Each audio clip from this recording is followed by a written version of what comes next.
Evet, kışın neden öksürüklerimiz artar? Soğuyan havalarla birlikte kapalı ortamlarda daha sık vakit geçiririz. Bu da iç ortam alerjenlerine ve iç ortam kirliliğine daha fazla maruz kalmamıza, aynı zamanda solunum yollarının da daha çabuk bulaşmasına neden olur.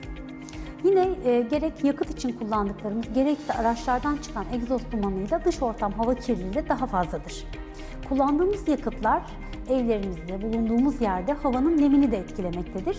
Bu da yine öksürüğe neden olabilir. Eğer 2 haftadan uzun süren öksürüğünüz varsa ve nedeni bilinmeyen bir öksürüğünüz varsa mutlaka doktorunuza başvurun.